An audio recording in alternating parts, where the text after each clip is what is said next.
All right, Nidhi Khurana, thank you so much for giving your precious time. Why don't you just go shopping? Why don't you just buy clothes from, polyester clothes? I know you're famous for dyeing your own clothes. You're a textile artist. You have so many things. Can you please tell me why? What is the fun in buying color, dyeing it? You're a contemporary artist who works with textile.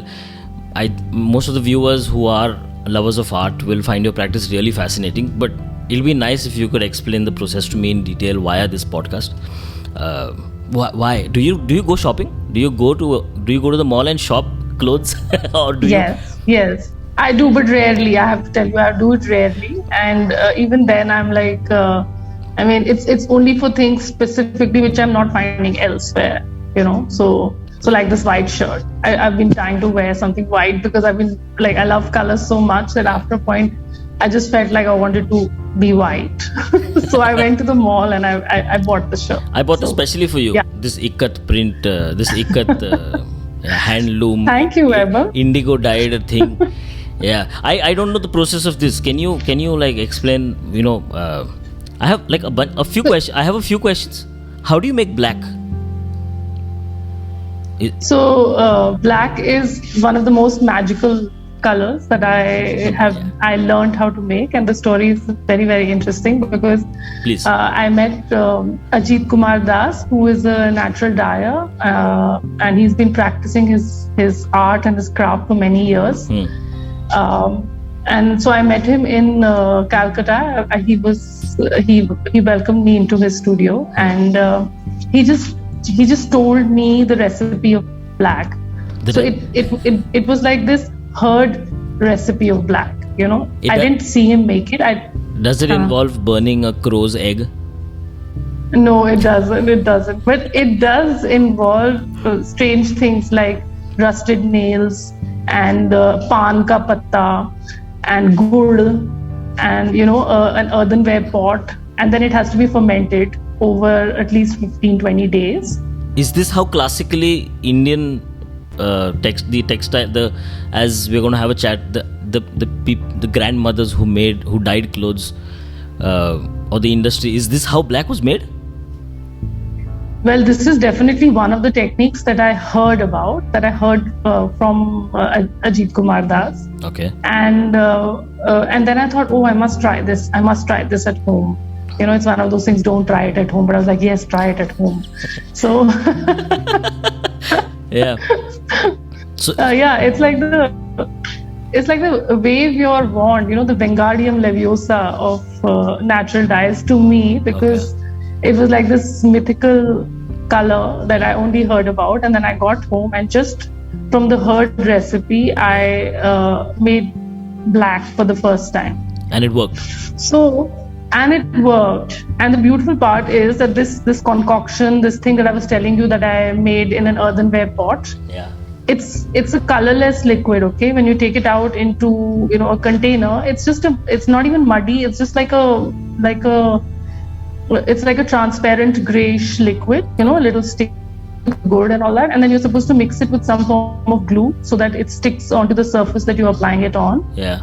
And the real magic, the real Harry Potter happens when you apply it to this dyed cloth. And the cloth has been dyed in myrobalam, which is harda. When your stomach is not well, then you eat hardana. So that same harda, the one used in Ayurvedic recipes, wow. To cure stomach aches and all, you dye your cloth in harda, and then when this liquid, this seemingly, transparent, just regular ganda pani liquid, when it touches that myrobalan, that yellow color, it's with the oxidation of it, like that's the technical term, because of the oxygen in the air, it turns the yellow to black. Or various shades of grey, depending on what intensity or how much are you diluting it. This ganda pani with water or glue or whatever. That's beautiful. And the amount of dilution will sort of tell you what color is coming. I'm doing exactly this at a residency in Baroda recently, figuring out how much to add to get which shade of grey, and then black, of course. You're such a nerd, yeah. You dream of black, and you dream of making the perfect shade of gray. This directly helps you in your contemporary art practice. Yes, absolutely. Yeah, you're a full-on artist. Like you've had shows all over the place. You use textile as your medium, right? Yes. Can you explain to me whether do you draw on textile? I've seen. Yes, in fact, yeah. Can you explain to me how because very few people do what you do. Very few artists actually go to the nuance and to the detailing that you go through. I was lucky to spend a year with you in Mexico, and I have seen you work. I actually found your work, and then you very exciting. I was like, because I don't follow this, and now I'm friends with you because of your practice. You should know that it's because of who you are and your qualities that you have, is that I was really like attracted. I was like, I don't have these qualities, so I just want to figure out because I can't go through so much effort. Can you tell me your process of not becoming an artist per se, but the benefits or the nuances of using textile in your art practice, and how do you think people look at you? Do they look at you as a craftsperson, or do they actually look at you as a contemporary artist? Okay, quite a few questions, but like get the one go. Get the drift. Yeah, so first of all, I don't care what people look at me as. I mean, I guess you'll have to ask the people what they look at me as. Yeah, so okay. I'm not sitting here wondering, okay, that doesn't happen. I don't have the time, because I'm sitting here and thinking about how to make black and blue and yellow and red. Sure. Okay, which is complicated enough. Now I don't want to complicate it further by thinking what is the A person thinking of me and B person thinking of me. So I wouldn't have an answer to that particular. Yeah. What are they thinking of me? But textile. Oh, I'm very excited about textile all the time because it's something that I can touch. That's the first thing that attracts me. And even as a child, I remember going shopping with my mother, and she's like. We were with my mother, textile has been a thing in our family, because even I remember my maternal grandfather, he would ask you. When my maternal grandfather lived in Calcutta, and he was a connoisseur of textiles, and shawl walas from Kashmir used to come home to my nana's house to show him the latest stuff that they had done, and he had quite a beautiful collection of these handmade shawls. And I mean, he really was a connoisseur of music, of art, of kapra and all that. So even when we would come back from a shopping trip like in Calcutta, he would ask to see what we had bought. I remember once very clearly having bought a couple of silk saris, and he was really not impressed with the quality of silk of those saris when I showed them to him. He asked to see them. Yeah. And he was like, yeah, he's not impressed with silk. That is interesting. Not with that particular. He was like, ठीक है, मतलब इतनी अच्छी quality का नहीं है, मतलब उसको छू के जो उनको हम कपड़ा छू के पता करते हैं ना कि इसकी क्वालिटी क्या है. So that very act of touching. This is what I am handicapped. This is my handicap, is that my wife also, she's like, I don't know, I wasn't brought up this way. So if you give me polyester, silk and cotton, okay, I could tell cotton because cotton is my go-to material. But if you gave me silk, I wouldn't know the quality. Or if you gave me polyester, I don't know. I don't get textiles. So which is why this is such an interesting conversation. You of all the people dye stuff. So I want to get into your contemporary art practice too via dyeing. So sorry, continue. So anyway, it started there with learning how to recognize the different kinds of materials, just even as a child, ये cotton है, ये silk है, ये वाला silk है, ये वो वाला silk है, ऐसे. So this learning to recognize the different kinds of textiles is where it actually began. And then when I got into dyeing, and of course it continues, no? It's a thing. Whenever you buy, and I mean, I have as a child never really bought. Yeah, sometimes, but after a certain point, not really bought clothes off the market, but bought material and then gotten it stitched by a tailor, and even dyed for a particular color. You want a matching salwar, then you get white kapra and you get it dyed by the what used to be called a Rangrez. We have a, guy who dyes in Allahabad, which is where I'm from. So we followed those kind of practices as part of our daily, ye pehenna hai ya wo nahi pehenna hai, is tarah se. So that's cloth amazing. Is very much a part of my, upbringing, and it is very much connected to my mother and what she taught me. And she's also very inclined towards, kapda in that way. Matlab pehenne ke liye, and even like other things like bed covers and things. So kapda of all kinds. Okay, I know this is not leading up to my art practice, but it is in a strange and subtle way. No, of course it is. Of course it is. And then the kapda is one thing of it. But then I remember many years back you mentioned that you said there's magic. You used the word alchemy of natural dyeing, and all of this somehow plays together. So I just wanted to probe this fine mind of yours. The alchemy of natural dyeing. Wow, I like that. It is an alchemy because it is dependent on many things. It's of course dependent on the dye itself, like what the dye is. It's dependent on something called a mordant, which is used as a pre-dye or a post-dye to fix the color to whatever is being dyed. And of course, the textile is the most important because it is the receptacle for the dye. And what color you get from, on the cloth depends on the cloth that it is. So if it is silk, if it is wool, if it is cotton, it's going to react differently to whatever dye pot you're putting it in and whatever mordant you're putting it in, right? And then there is the water that you use for dyeing, which is the carrier of the dye. So water has its own impurities, like the water in Oaxaca, Mexico is going to be very different from the water in New Delhi, or even the water in Goa is going to be very different from Pune. Yeah. Or, wherever you are, your water source, and what kind of impurities it has will also affect the dye, unless you're using distilled water, which is like rainwater is pure distilled water. You to collect it, or you're using distilled water that you can buy off a can in the market.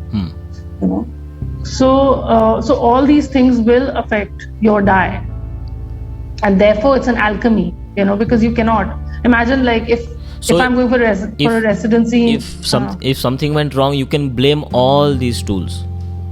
Yes, you can. No, I mean sorry, you were saying you were in a residency.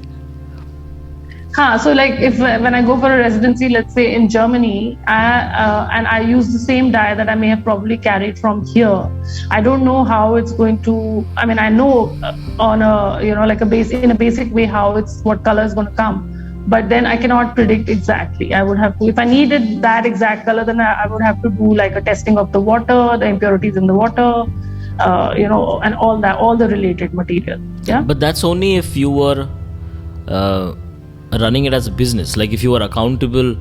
No, I understand it's a personal practice to you, so it means something to you, but wouldn't a commercial dyer have these problems? For you, yes. For you, how is are your artworks, are you making editions, for example? If you were making editions of certain works like a printmaker, and if there were fluctuations in the editions, set one became my work is exactly the opposite of that. I'm not making editions. These are individual pieces which are never going to be repeated. Okay. And so I don't have that problem. I'm just saying that when we are talking about dyeing being an alchemy, it basically is a magical portion of various things which can be affected by further affected by other factors. Sure. Even where the dye has been grown, and what water has sort of been used to cultivate it. Where do you buy the dye from? So a lot of time I try to source it from nature and not buy it. Get it from waste. It's like wasted resources. Explain. So again talking Please. About the 11 months that I was doing a project in Germany in a small town called Braunschweig. Which is in the state of Lower Saxony. I dyed 100 meters of silk using the natural resources I found within a 100-meter radius of where I was living, my studio and my living space. Nice, okay. So that means that I look at what is fallen on the floor below trees.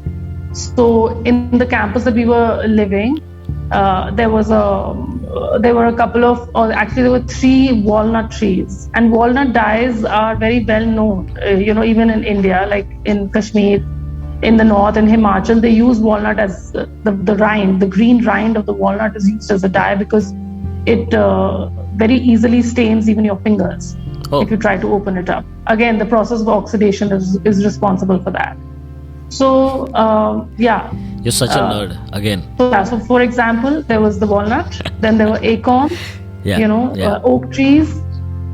Then there was a florist in the vicinity who was throwing away piles and piles of rose leaves every day in a particular season. So this work was also about seasons, and it was about a documentation of the immediate environment that I was in, and it was almost like a map, and like a dye map or an ecological map of those 100 meters. Like a geological, of what I found. Beautiful, yeah.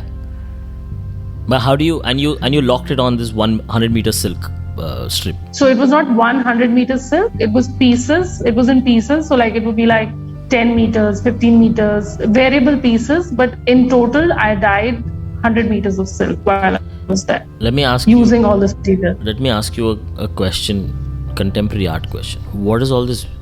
See, somebody who's dyeing their own clothes, right? Like as a hobby artist, for example, someone who makes batik and all, right? They look at it as a hobby.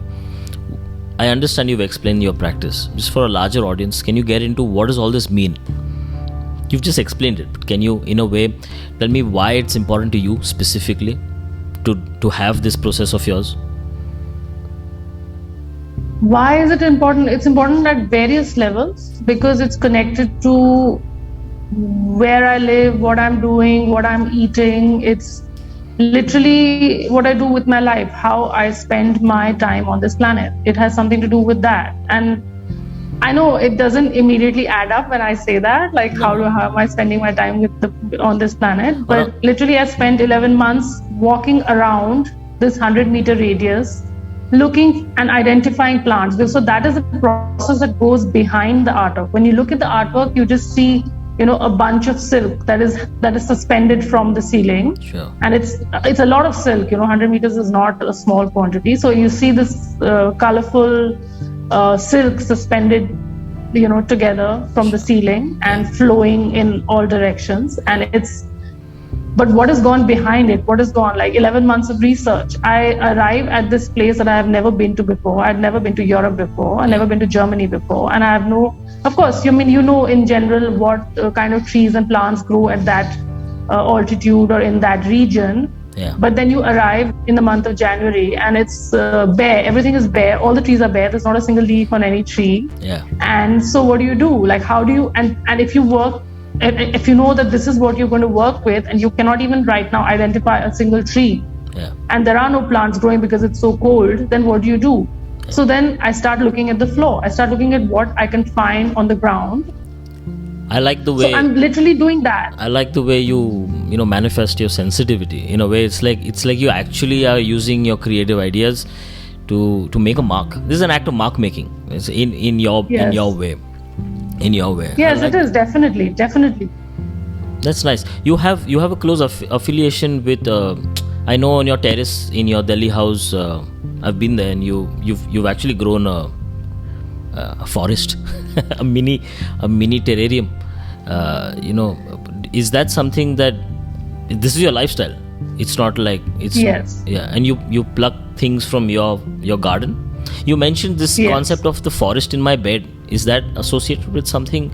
Or did you write it somewhere? You wrote an essay or something? The forest in my bed? No, it's the title of one of the artworks that I did when I was at a residency in Thane. In Thane. Okay, can you explain that? Yeah, The Forest in My Bed is the title of one of the artworks that I created in Thane, which I was there for a residency at the Piramal Center. Oh, I was there too. I was there too. It's nice. Yeah. Nice. Yeah. So, there is a forest right behind where the residents live. Yeah. So there's a huge forest there. And Again, the process was the same. I would wake up, go for a walk in the forest, collect what was lying on the floor, and I would bring it back to my room. And the room was, I was sharing it with somebody else. And then it was literally like sitting on my bed and bringing the forest in, And I was constantly thinking about these leaves or fruits or bark or whatever I had picked up. And it was being stored right in front of me. And I was sitting in my bed and I was looking at these. And I was literally working off my bed. The table was next to my bed.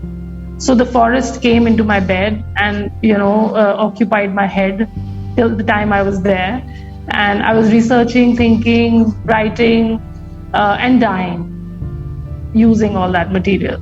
And so it resulted in an installation which has pieces of silk, again, dyed in the colors that I found in the forest. And then it has been hand embroidered. Some of those objects that I used to dye the silk, I've hand embroidered them into some of the frames. That's amazing. So yeah, that is the forest in my bed. That is a lot of work. I like your attitude because I don't know, you explained how you've been brought up, but if I'm just thinking out loud, if I saw barks of trees and dead leaves and something, it's not something that I would bring in the house. I would be spanked as a child for bringing. So it's the attitude at which you look at. I would look at everything as already dead, and you're bringing it back. You're giving it new life. It's like rotten. It's like you also use rotten tomatoes, right? This is one thing where you said, with indigo, you actually use you use decomposed things in your yes. The idea is that. What is the idea? As in to make use of what has already been discarded by somebody, something that is of no use, but really it's not that. You upcycle. Like to upcycle everything. So even in my earlier body of work, I was collecting all the katran, literally the smallest katran that, designers or tailors were just throwing away in their jhadu every morning when they were cleaning their studios, So I collected that and I created a large body of work, large scale maps that were stitched together using these small. And then starting from the smallest, I also explore, these markets which sell all the second-hand material that industries have gotten rid of because, it has a small mark in it or it has a line and they cannot. So it's the rejected textile waste of the city. We have a Delhi, and there are many such markets all over. But I go and visit these kind of places. But those guys are not using natural dyes and cotton. They're using polyester. You're using all of that. No. So this is an earlier body of work that I was talking about when I was not working with natural dyes. So I'm just trying to tell you that I have always been geared towards using waste in one way or another in my art practice. Something that has been discarded. So coming back to the rotten tomatoes, again, it's something that... Sorry, continue. So coming back to the rotten tomatoes, it's just that, it's something that's way past its whatever glory, and it would probably just be found in the dump. So I'm just finding another way to use it and to create color, to create this beautiful indigo shirt that you're wearing. There's rotten tomatoes in this? Which part of this shirt?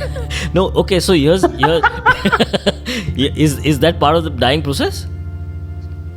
So you can make indigo using many methods, and it basically needs, like, the natural method for making indigo requires. So there's something called synthetic indigo, and there's something called natural indigo. Okay? So, of course, the difference you understand just by saying synthetic and natural. Yeah, none of it is bad. Yeah, I can. None of it is bad. I can totally see the difference. None of it is bad, and both are used in natural dyeing practices. Okay, and again, there are ways of creating your indigo vat, which is the place where you dip your shirt in to make it blue. Okay. So the indigo vat can be made again using natural materials, and it can be made using store-bought, the chemical materials. That's another. So the vat can be natural or synthetic, and again the indigo dye, the powder that you get, that can be natural or synthetic. Okay, and there's a difference between the two. And then the process into this. So I keep exploring, places where people are, like dyers groups and what people who actually are just dyeing even for commercial purposes. So I'm interested in exploring a lot of these things, and then I find ways to use this in my work. Right. So I went to this conference on indigo that happened in Calcutta a few years ago called Indigo Sutra. And people from all over the world who were working with indigo had landed up there. That's amazing. So, yeah. And when I entered the auditorium for the first day when I entered, and somebody was talking, and I was like, oh, maybe this is my tribe, because everybody was like in naturally dyed clothes. And everybody was talking about dyeing and dyes and cloth. And, like there was really like this buzz, which I loved. So I attended that event for 3 days, and that's where, and they were also doing these workshops with artists from across the world. And I was very interested in this guy who owns a place called Sako Naku. I'm not sure how to pronounce it, from Thailand. He's from Thailand, and he's growing his own indigo, and he has like an organic farm, and he was doing this workshop, and I attended it, and he told us 2-3 different ways, to make indigo. So like one was with rotten tomatoes. So I was sorry, I think it off. I should have explained first that a natural indigo vat. Yeah, I was telling you about this guy who had come all the way from Thailand to teach us how to use, banana peels, rotten tomatoes. Isn't there some Indian teacher out there who teaches the world? I don't mean that in like a hierarchical way. I mean that is there no Indian indigenous? I don't even want to use the word indigenous.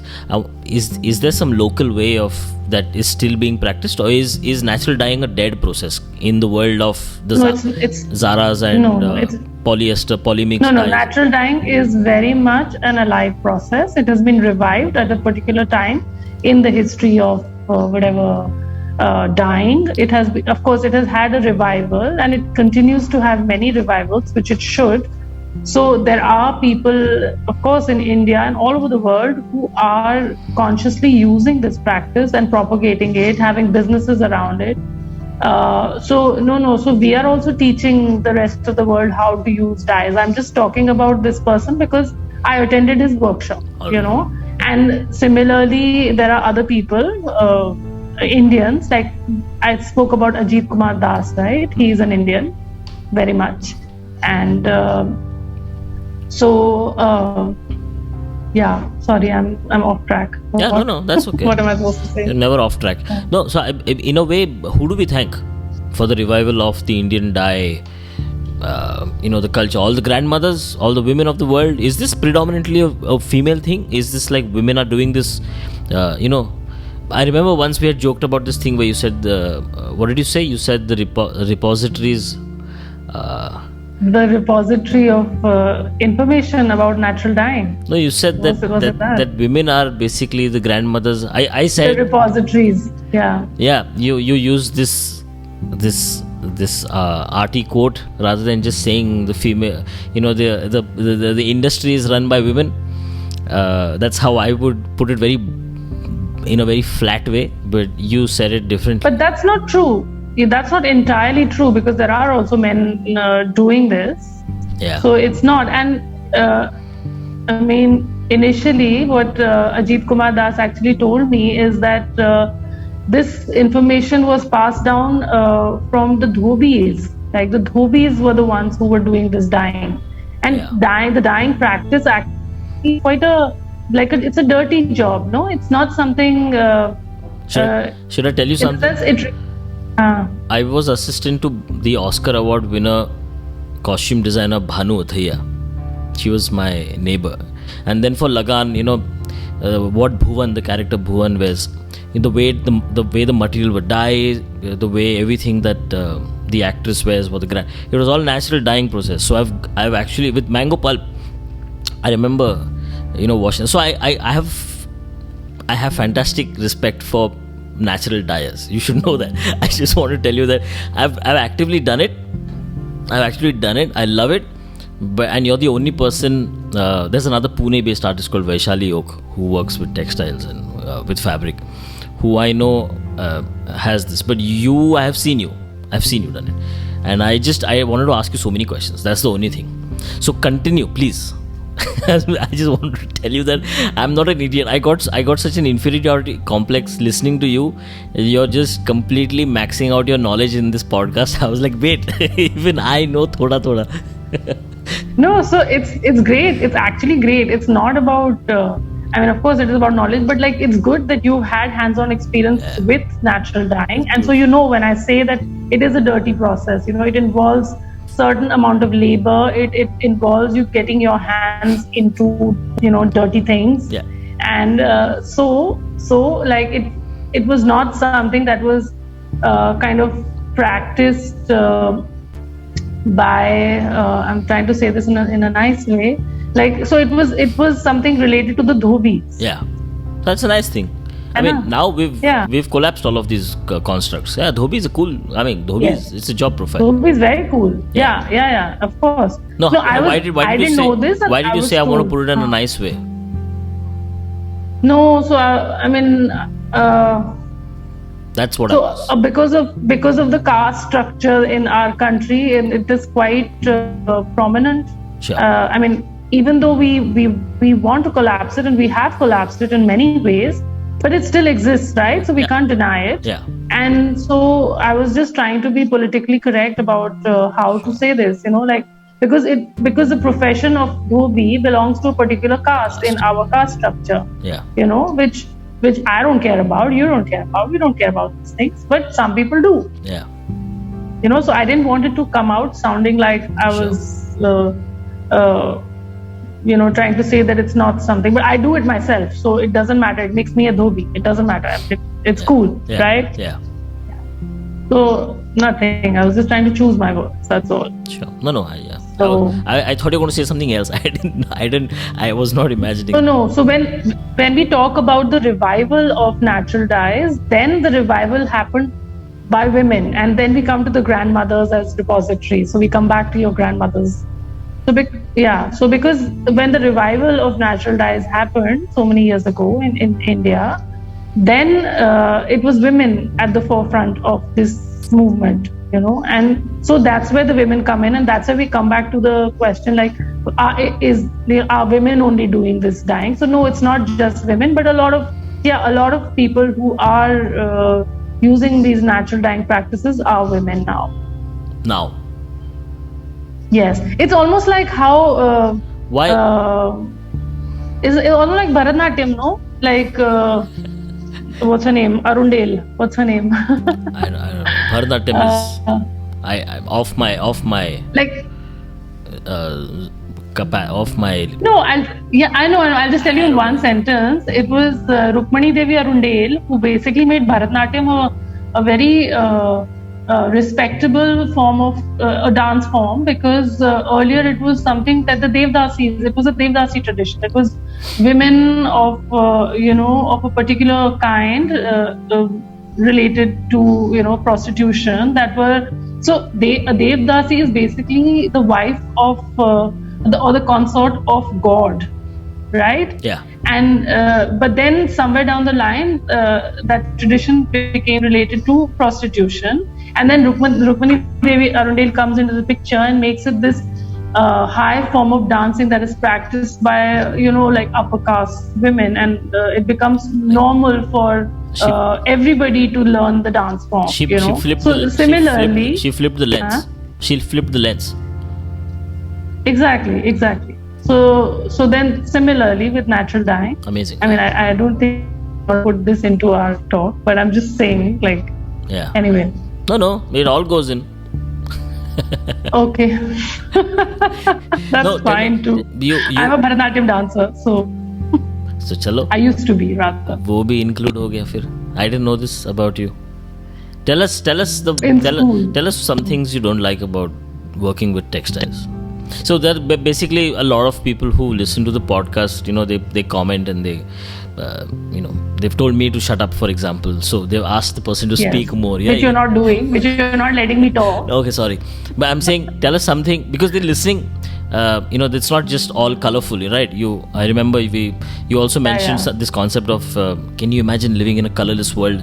But they don't know the dirty side. So you mentioned some things that it's working with a lot of cleaning up afterwards.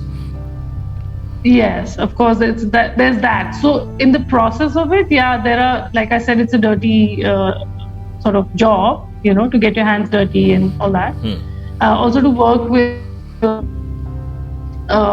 material that is not conventional, in the sense that you're not squeezing paint out of a tube. Not that there's anything wrong with that, but it's simpler to do that. I'm just making the comparison of it being simpler to squeeze paint out of a tube, or in comparison for natural dyes, you would have to go and source it. Like you would have to get it off a tree, or go to a pansari's, find a pansari's shop, go to it and ask him if he has harda seeds or harda powder, or manjishta powder, or indigo powder. And so even finding a pansari's shop is relatively more difficult than finding an art store nowadays. So a simple comparison of how working with natural dyes becomes a little more difficult than using other art material. Also, then again, sourcing your fabric. Now again, how do I explain this? Sourcing fabric versus sourcing canvas, and the exact kind of fabric, just the amount of different kinds of fabrics available is difficult, whereas the selection for canvases or paper is again more limited than that. So you have to know a lot more. You have to have a lot more. You have to know a lot more about your material, where it's coming from, what kind it is, where it is being produced. So silk production, for example, happens in that belt between Mysore and silk rearing. I mean, the silkworms are being reared in almost every household along the road if you go from Bangalore to Mysore. And it is a home industry there, but weaving of that silk has become less and less prevalent in that area, and has been moved to the region of Tamil Nadu, where this silk goes there and is being woven into sarees, dyed and woven into sarees. So even sourcing and knowing, having this information, and this is a particular kind of silk or two different kinds of silk that are being reared and turned into raw material for in another state, and then of course the silk being made in Calcutta, around Calcutta in West Bengal, is very different, or Assam again, and is very different to this. Does this affect your dyeing process, the sourcing of where the silk is from? Yes, absolutely.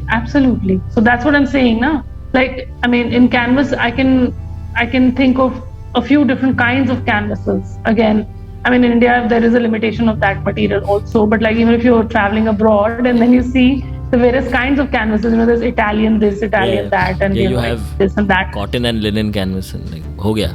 Yes. Exactly. So वो सब तो मैं कहती हूँ, you have to know कि कौन से silk पे तुम्हें किस तरह का effect चाहिए जो आएगा, which is very much a part of my practice. The way it looks eventually after it's been dyed. I want to ask you a question. Yes.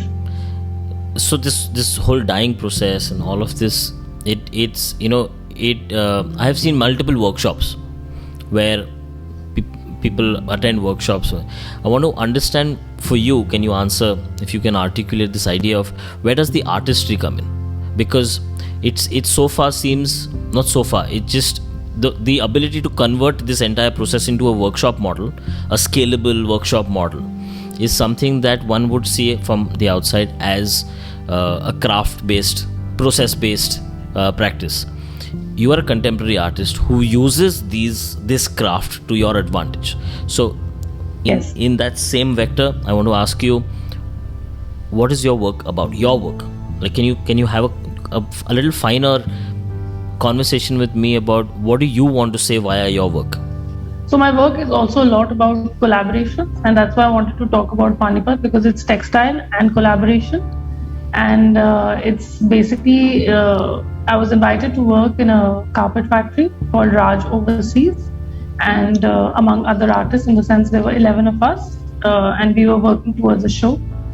But what I enjoyed really about that process was getting the opportunity to work with a variety of techniques that are used for carpet making, and it from scratch, like the process of how how we took the wool and turned it into a carpet.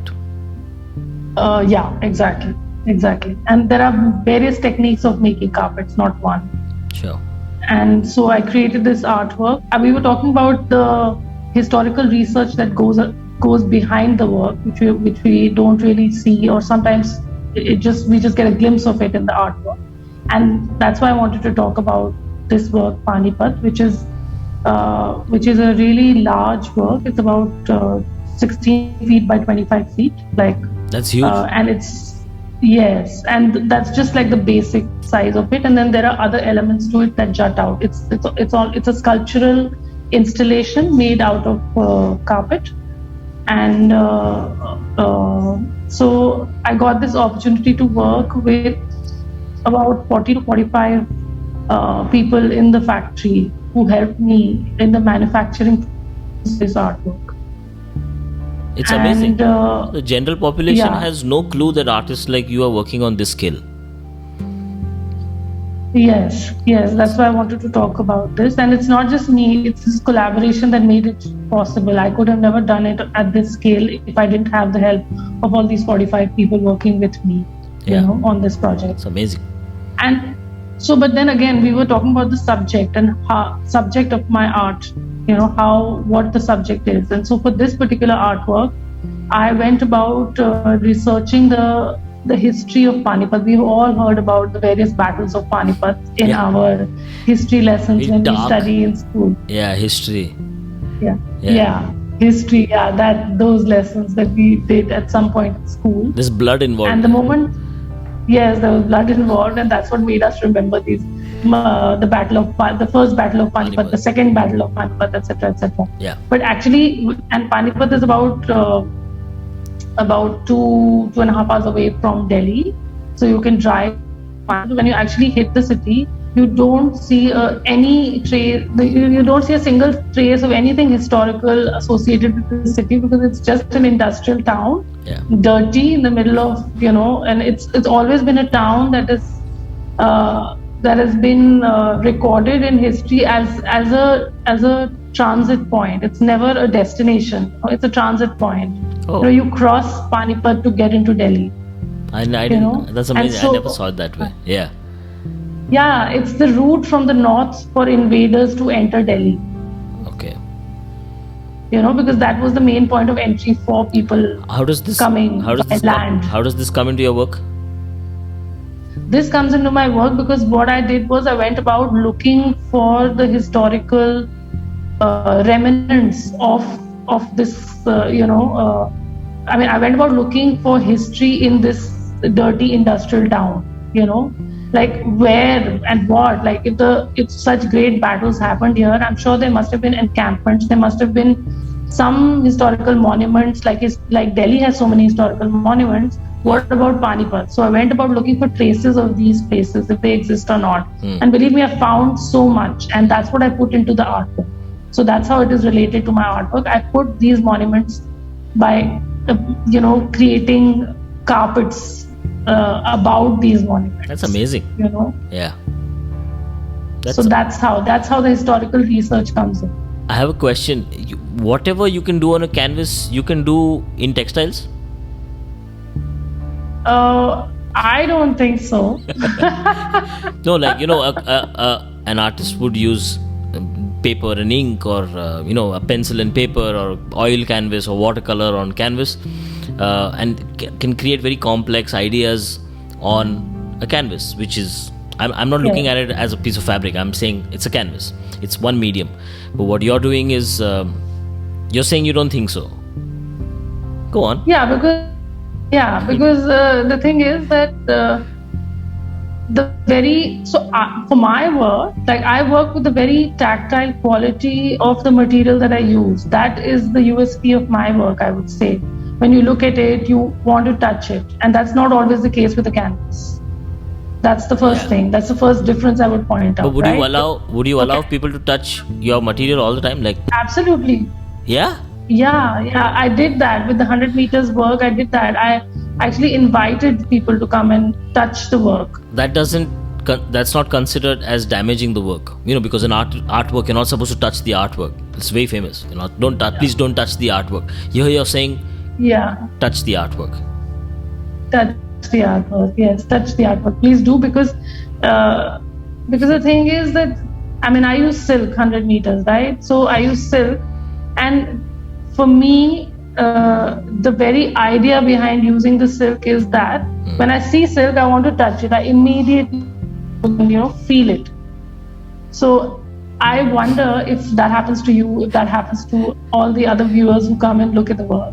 So I really wonder, and so I want to allow those who feel the urge to go and touch it, I would want to allow them to do that. Explain this a little more. Why touch it? Tell me what you're going through. It's a sensation that I want to feel. The moment I have the visual, like the moment I see the silk, it's a feeling. It's a very sort of uncontaminated feeling I have that, I want to touch it. I don't have and I don't know how many. You don't have this feeling. I don't have that feeling. I'm sorry. Am I having less of an experience? No, I don't know. You have to decide that for yourself. But I did realize, like when I had displayed this 100 meters work, not many people came and touched it, So I was also wondering about this. I was really wondering, like, is it just me who wants to go and touch all the fabric that they see around, or is it other people too? I just wanted to let them have that opportunity if they felt the urge, let them have the freedom. Yeah. Because the work allows that. It's not behind a piece of glass. Although I have a lot of work which is behind a piece of glass, because that's the way it comes together as the artwork, because of the various layers, and I can't possibly leave it open for the viewers to come and touch that work, however much I would like that. But it's not possible. So I understand the limitations of that. But where it is possible, yes, please go ahead and touch it. Interesting point. I remember going to the textile museum in Delhi. Fantastic museum. Now, displaying textiles as art is something.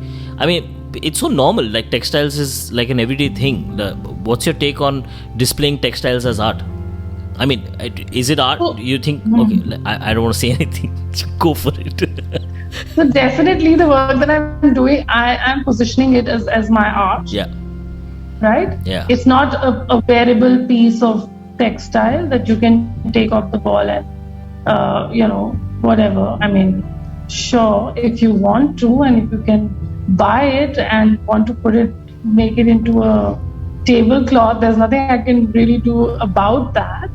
But that's not how it's positioned, and therefore it's made in a way for it to be precious, as in creating a difference between something that you can wash over and over and use over and over again. So who positions it? The museum or the creator?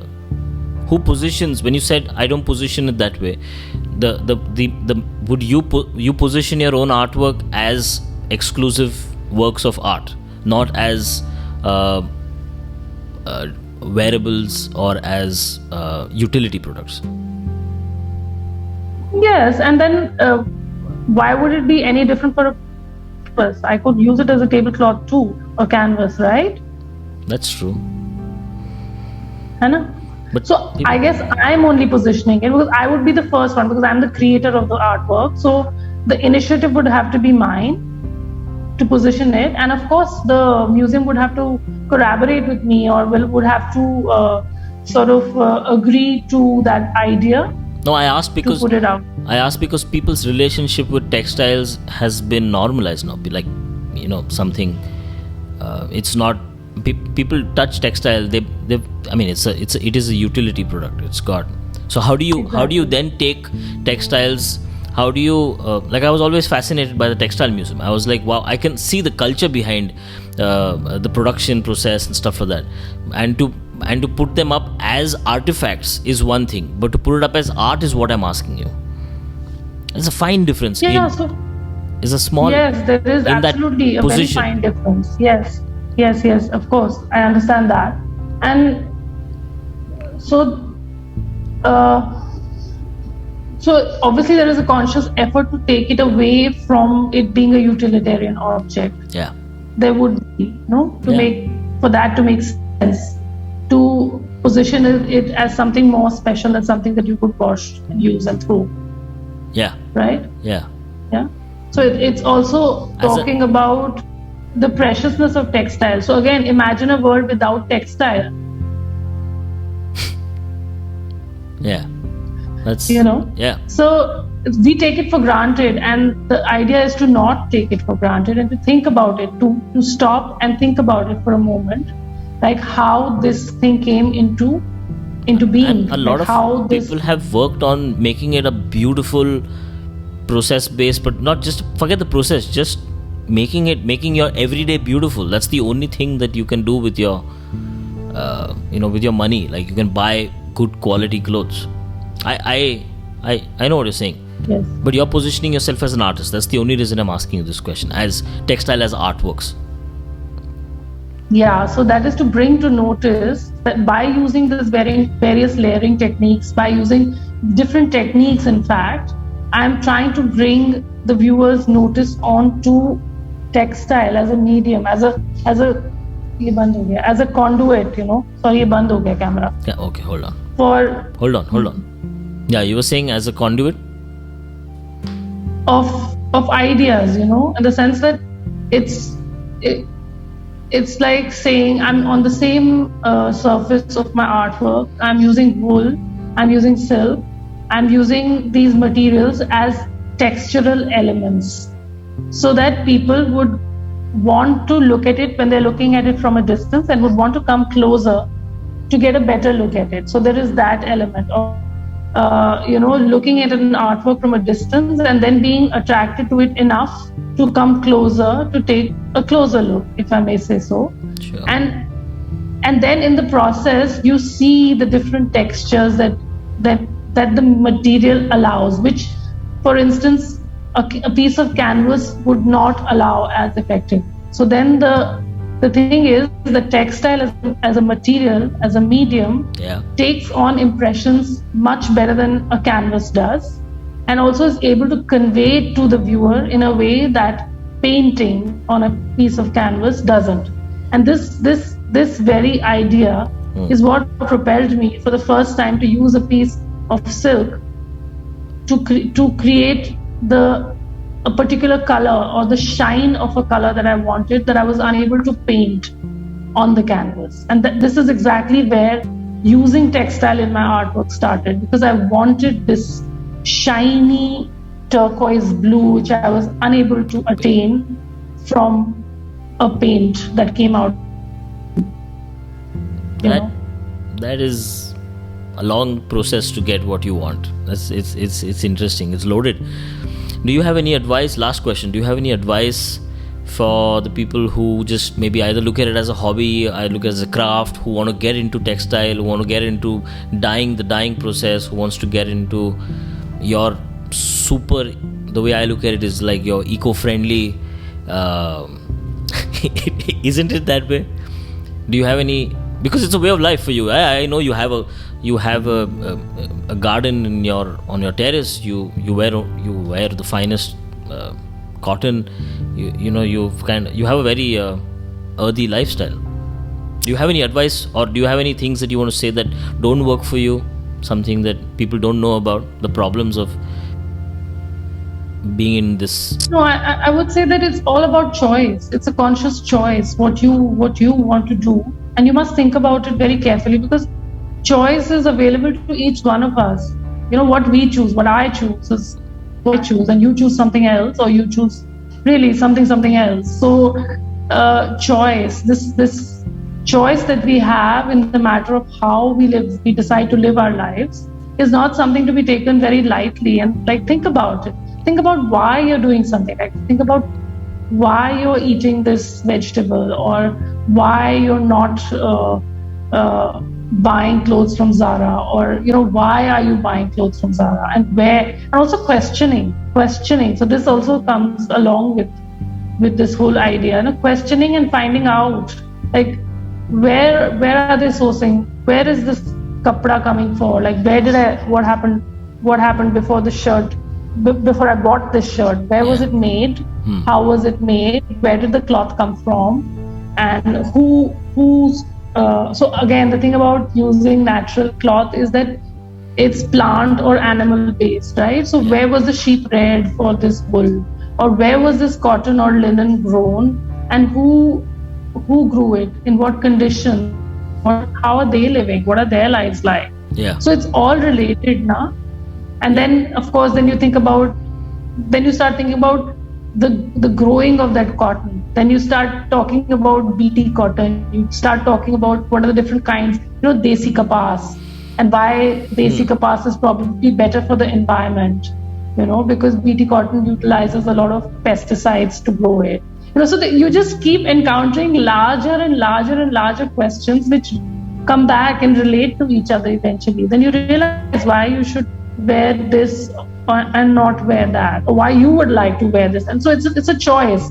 Nothing is right or wrong. It's a choice that we must exercise, and we should be conscious about it. After saying so much, you still said there's nothing right or wrong? Of course there's something. No, it's a choice. Come on. We are not moral policing people into wearing handloom or anything. We are just saying it's a choice.